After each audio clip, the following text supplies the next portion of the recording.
Coach, I apologize. Your nameplate's not here yet. I can't be here. You can't be here. You have enough facial recognition that we trust. We'll have it by probably 3 o'clock. Careful these waters, guys. Morning, everybody. Welcome back to A Few View. Just a few announcements and reminders before we get going. As a courtesy to the fellow media members, coaches, and student athletes, please silence your cell phones. And also a reminder, recording press conference video on your cell phones is prohibited. We'll have 2 mic runners walking around the room. Please wait until the microphone gets to you to ask your question. When you ask your question, state your name and affiliation each time that you are going to ask a question. If you're joining on Zoom, use the raise hand function for questions. We're going to do the questions in the room first and then take questions from Zoom if time permits. And now, joining us from the Arizona Wildcats is head coach Chip Hale and student athletes Tony Pluta and Mason White. Gentlemen, congratulations on a fantastic season and making it to Omaha. Coach, if you want to start with a opening statement. Well, thank you very much. Obviously, it's a huge honor to be here in Omaha. This is 75 years. It's amazing. I was here in 1985 and 1986 with the Wildcats on our World Series teams, and a lot has changed since then. But we're just proud to bring the Wildcats back and get Arizona back on the map here in Omaha, and hopefully this is the first of many visits for us. All right, we're going to start with questions for the student athletes. Any questions for the student athletes? Noah Munich, 11.7. Tony, you and Casey go back a long way. Can you describe your relationship with one of the other top relievers on the staff as well? Yeah, of course. So me and Casey went to high school together, and we even played travel ball a little bit before that. So, we're good friends. We have a certain camaraderie that not a lot of college baseball players have. So I think we just have a great connection. Noah Darling, College Baseball Central. Guys, obviously Big 12 tournament champions heading into the NCAA tournament. You guys thought you had a case to host a regional, but how did going on the road to Oregon and North Carolina make you guys better suited for this pressure cooker environment in Omaha? Tony, if you want to start, and then Sure. Mason. Everybody's on the road here, so I think being on the road was a really big help for us just to, have a little bit of a hostile environment in some places, and I think that really prepared us for what we're going to face here. Yeah, we have a team motto. We call it the wear down. So we're used to going on these long trips, connecting flights, long bus rides. So we started this 4-week trip, I guess you call it, in Houston, and it was hot and super humid. So we've just been grinding through that and prepared us very well for this. Jacob Brenner with Baseball America. For both players, what do you guys think has contributed to your rise to this point over the last couple of years? Where have you guys progressed the most as a team? I guess I'll take that first. We had that little lull, in the Utah series and the beginning of the Houston series, and I think that was really like a gut check and a reality check, and we just all got right back on track, and that kind of just pushed us to where we are now. Yeah, I think we got comfortable as a team midway towards the end of the year. And then we started getting punched in the face, and people may have started panicking or maybe feeling like, oh, no, this might not go the way we want it to go. So we had a real come to just what's going to happen. What are we going to do about it? So we got to work, and we knew we need to play game by game and keep winning. So that's winning each pitch, and that's what this team adopted, and we're still going by that.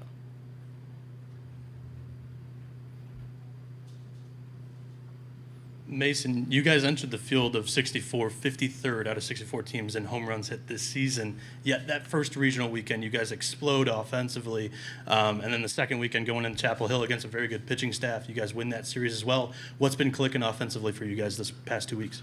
Yeah, our park is very large, and the wind blows straight in. So I think our numbers kind of don't show how well this team can hit the ball out of the park. So when we get into an offensive environment like Oregon, it just exploded. I mean, I think we hit 8 in a game on a Saturday and then a bunch on Sunday. So that's what this team is capable of in a park like that. Mason, Eric Olson with the Associated Press, just following up on that. So given what you said about the layout of your ballpark, what's your impression of this one? Because it's pretty big out there, and the wind does tend to blow in from the south this time of year. Yeah, it feels very familiar. You can't hit the ball up in the air. You can't hit lazy fly balls. Exactly like Chip yells at us all the time. He says, "Get the ball out of the air." He screams low and hard, and that's how we played at home. Is that like Aaron Walton would hit a ball 110 miles an hour in the gap and you get caught, and then someone would hit a hard ground ball and get a guy over maybe for a hit and score a run, and he'd be screaming, "See, that's all you got to do." So I think that's going to play for us being here, and hopefully we feel more at home with that. Any more questions for the student athletes? We're going to take one from Zoom, or a couple from Zoom. A reminder to state your name and affiliation. Yeah, Shane Dale with Wildcat Country. For the players, Tony and Mason, just what does it mean to be able to get Chip this far, back to the College World Series where he got as a player, and then Mason obviously being a third-generation Wildcat. Just have you had a chance just to reflect on how amazing this experience has already been for you? I mean, I think this is, huge, obviously. I'm super excited that Chip gets to come back. He's been here before. He's had that experience, and now he's here as a coach. So I think that's amazing for him. And, just for us in general, we're beyond excited to be here. We knew that we could get here from the start, and now we're just proving that point. Yeah, getting Chip here is his first time as a coach. It just means the world to all of us, especially the ones that came in under him.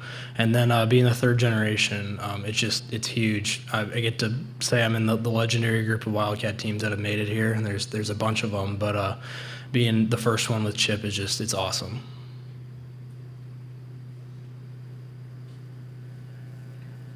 Yep. We'll take one more from Zoom. Hey guys. Michael Lev here from the Arizona Daily Star. You can hear me? Yes. I have a question for both players, and then a quick follow-up for Mason when you're done. But for both players, what do you think is the distinguishing trait of this particular Arizona team? Yeah, we grind out every pitch. It's been a long season. There's been a lot of long stretches of good and bad, but this team really adopts that pitch-by-pitch mentality that's been pretty much shoved in our face all year by the coaching staff, because they know that's how you win baseball games. And guys who didn't really buy into that, they bought into it now, and that's why we've gotten ourselves to this point. Yeah, I think Mason said that perfectly. This team is really gritty. It doesn't matter what gets thrown at us. Even if we get knocked down, we're going to get back up. So we're always ready for anything that comes our way. Did you have a follow-up? Yeah, I do. Can you hear me? Yeah. For Mason, I noticed a lot of the players have grown facial hair of some sort since Houston, but you don't have any. Is that a choice, or is that just genetics? I mean, I don't know. I don't want to be the guy that doesn't do it, but we started that somewhere in the Houston journey along the way. And, I had a good showing in Arlington not doing it, and everyone was like, yeah, you just do whatever you want. But I was like, sorry, guys, I'm not going to do that. We have one more question from Zoom. Can you hear me? Jenna Fink from News 4 Tucson. What was it like when you walked onto the field at Charles Schwab for the first time for practice? I mean, did you have a wow, we're here moment? Yeah, I kind of did, but I was surprised. It actually felt a lot like High C. Just we were talking about the dimensions earlier. It's a big park, and we're just beyond excited and happy to be here. Feels like home. Yeah, it's a big park, a lot of seats. It's really cool to see people in the outfield where you don't really feel that in college as much, but it was definitely a wow, like this is real. Just a follow-up of one of the Zoom questions talking about, weird things that may have just started within the past couple of weeks of the team. In the Big 12 tournament, you guys are wearing banana crowns in the dugout. Can you just describe kind of what's been going on, what's the vibe of the team right now, and what's this background story around the bananas? It's just something for the team to rally around. We did something very similar last year, so it's just something to keep everyone engaged and excited, and it's just something to rally around. All right, that'll do it. Tony, Mason, thank you for joining us, and good luck this week. Thank you. Good to go. Can we take these? You'll get them. You get them? Yeah, we'll use them a few times, Tony.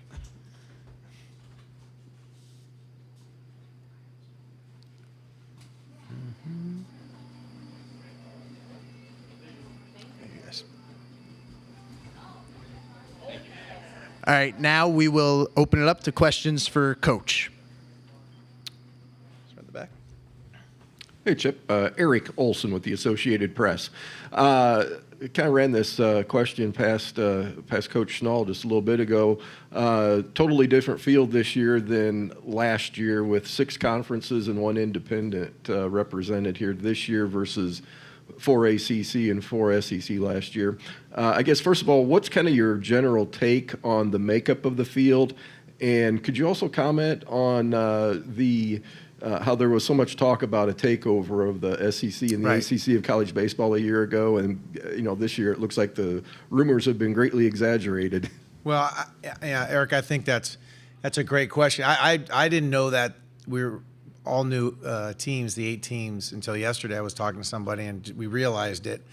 It's pretty cool. It just shows you, especially for the West Coast, for UCLA, Oregon State, and Arizona. We hear that all the time. Obviously, recruiting is very difficult now. The SEC has been really strong in our areas.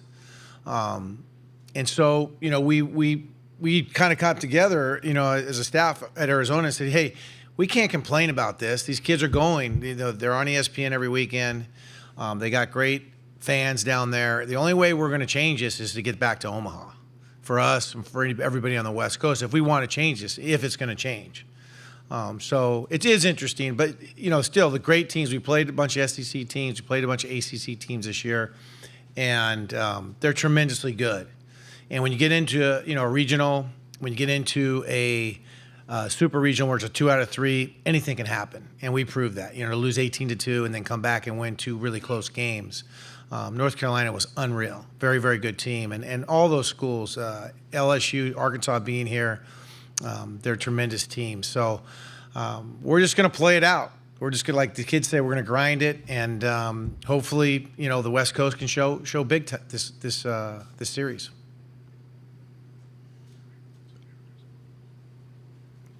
Baseball America. On that, what did you guys do to combat the challenges that exist now on the recruiting landscape with the SEC pushing as far west as it has? Well, I'll tell you what, Trip Couch is my recruiting coordinator, and he's been doing this a long time. He came from the SEC from South Carolina.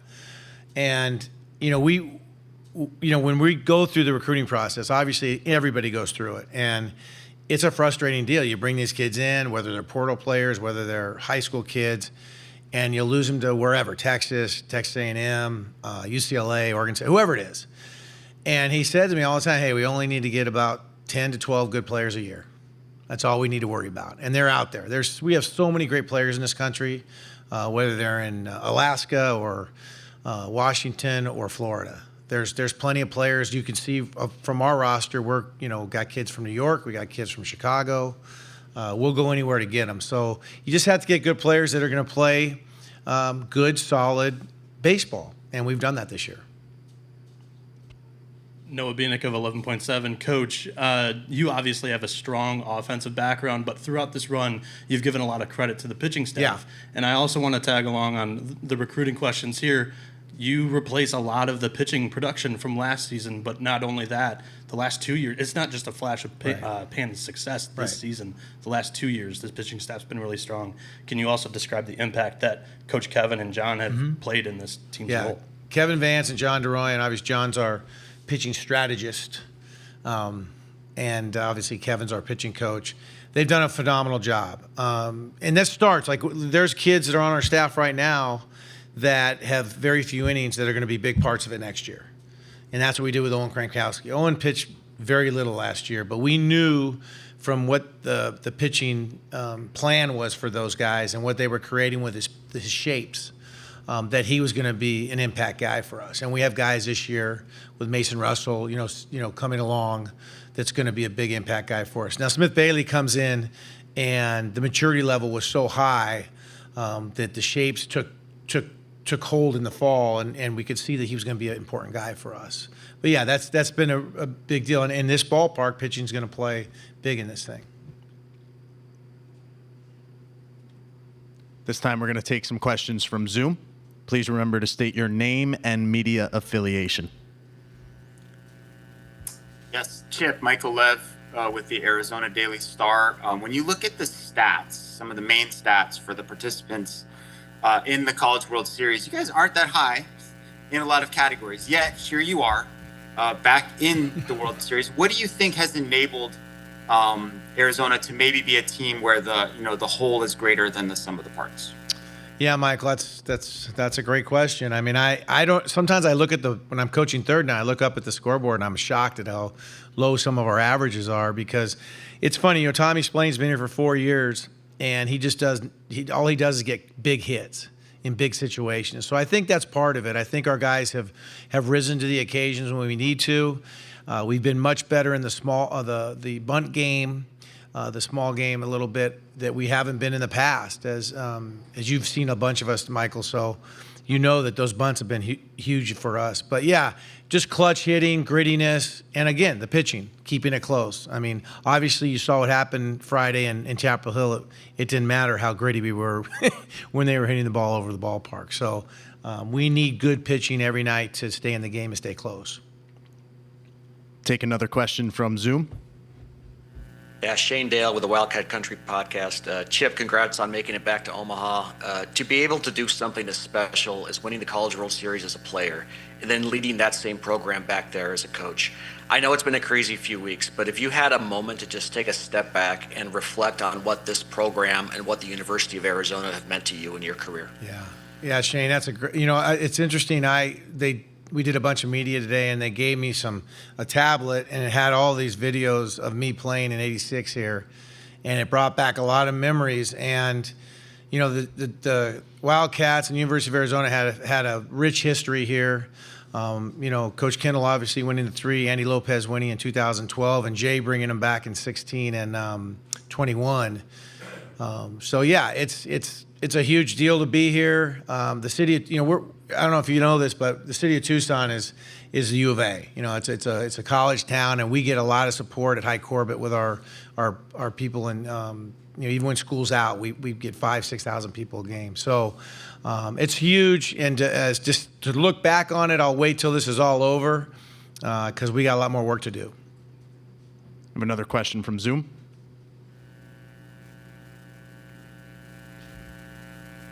Hey, Chip. Aaron Patterson, KGUN 9. You talk about, winning in '86 and just having that legacy with the U of A. I spoke with Clark Christ a couple days ago. I don't know if there was a total overlap with you guys at the U of A, but I was just curious if you had any comments on him. Yeah. And he was a part of the 1980 team as well. No, yeah, he was done in '80. And yeah, we try to keep in touch with Clark. Obviously, he's had the medical issues, and he's battling his way back. And he's one of the great Wildcats, man. From the day I walked on campus there, he was always around. And Coach Kendall would always tell us what a great shortstop he was. And obviously, Coach Kendall was a fantastic infield coach. So yeah, Clark's been in the game a long time, and has been a really big resource for me. We have one more question from Zoom. Hey, Chip, Jenna Fink, News 4 Tucson again. What is your just impression of Coastal Carolina, and also, what's kind of the message to the team? Obviously, it's kind of been built up that this was the team that beat Arizona in the 2016 College World Series Finals. So, what's kind of your impressions of them, and then the message that you're telling the team? Yeah, they're really good. I've watched a lot of video of their pitching and their the kind of the way they play, their style of play, and they do a lot of things really well, and they're gritty just like us. They've obviously a mid-major, and they've won a bunch of games in a row. So we're just the bottom line with the team, what we tell them is just keep playing good baseball. Doesn't matter if you're playing the New York Yankees, the Los Angeles Dodgers, or South Point High School. If you don't play good baseball and catch the ball and throw it to first and get your bunts down and run the bases correctly, then you're going to lose to those teams. So, and you can beat them if you do those things well. I believe we have a question in the back. Hey, Chip, Eric with the AP. Since you played at Rosenblatt Stadium, you came in here and mentioned that there's been a lot of changes. Do you have a good story about your memory of Rosenblatt? Well, obviously, when I came here in '85, we lost 2 games and went home. And the first game we played was against Texas, and Greg Swindell pitched, and he didn't throw anything but a fastball after the 3rd inning, and beat us. I think it was 1-0. I don't think we scored a run, but we ended up beating them in the next regional. We went to Austin and beat them to get to Omaha. So that was a pretty cool thing. But it was funny. I managed AAA for 3 years, and we came back here, and we played at Rosenblatt, obviously, and it was completely different. It was a great old stadium, and what Omaha has done for this it's amazing just to see the differences. It was, I always compare it in the 80s. It was more of like a mom and pop, store, and now it's just become this huge, unbelievable industry. It's great, and then I'm just proud to bring the Cats back. Any more questions for Coach? Oh, Coach, thanks for your time. Thank you, guys. Good luck this week. All right. Hammond Communications will post a recording of this press conference in the NCAA Digital Media Hub at NCAA